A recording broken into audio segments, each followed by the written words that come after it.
আসসালামু আলাইকুম ভিউয়ার্স, আশা করছি আপনারা সকলেই ভালো আছেন। স্বাগতম সবাইকে নতুন একটি ভিডিওতে। আজকের এই ভিডিওতে আমি কথা বলবো মূলত ইনফিনিক্স এর একটি অ্যাকাউন্ট কিভাবে রিমুভ করা যায়। অর্থাৎ আপনার ইনফিনিক্স ফোনটা অথবা টেকনো ফোনে এই প্রবলেম যেটা হচ্ছে আর কি, ফোনটাকে রিসেট দিতে পারছি না আমরা যারা, বা ফোনটাকে রিসেট দিতে গেলে ইনফিনিক্স অ্যাকাউন্টের পাসওয়ার্ড চাচ্ছে। অনেকেই আমরা হয়েছে কি অ্যাকাউন্টের পাসওয়ার্ডটি হারিয়ে গেছে বা মনে নেই আর কি, ভুলে গিয়েছি। তো সেম কাজটা হয়েছে এই ফোনের। আমি এখন এই ফোনটাকে প্রথমত রিসেট করতে গেলে এখানে ইনফিনিক্স এর অ্যাকাউন্টের পিনকোড দিয়ে ভেরিফাইয়ের কথা বলছে। আমাদের কাছে কিন্তু পাসওয়ার্ডটি নেই, সেই জন্য আমরা অ্যাকাউন্টটা ভেরিফাই করতে পারলাম না।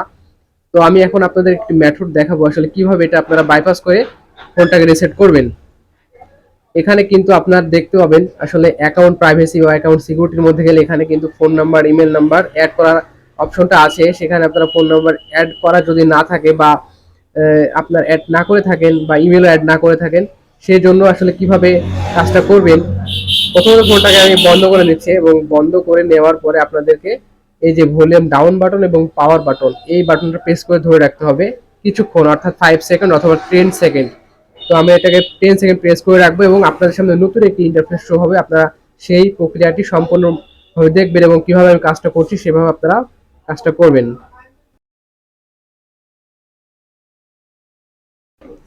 ওকে, ডান। ফাইনালি আমরা যে অপশনটা চাচ্ছিলাম সেটা চলে আসছে। একটু চেষ্টা করার পরে প্রথম দু একবার মিস্টেক হতে পারে, আমাদেরও হয়েছে। দেন এখান থেকে আপনারা দেখতে পাবেন একটি অপশন, সেটা হচ্ছে web data and factory reset. আপনারা এখানে ভলিউম ডাউন বাটনটি প্রেস করবেন কয়েকবার, তাহলে কিন্তু এই অপশনটি চলে আসবেন। তারপরে আবারও ডাউন বাটনে ক্লিক করে পাওয়ার বাটনে একটা ক্লিক দিয়ে দেবেন।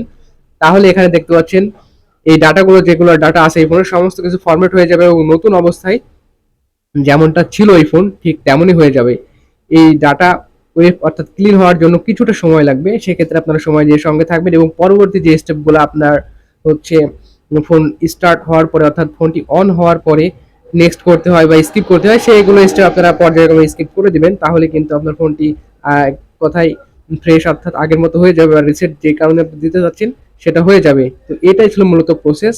ভিডিওটি ভালো লাগলে অবশ্যই লাইক করবেন এবং কোথাও বুঝতে অসুবিধা হলে অবশ্যই কমেন্ট করবেন। ধন্যবাদ সবাই, ভালো থাকুন, সুস্থ থাকুন।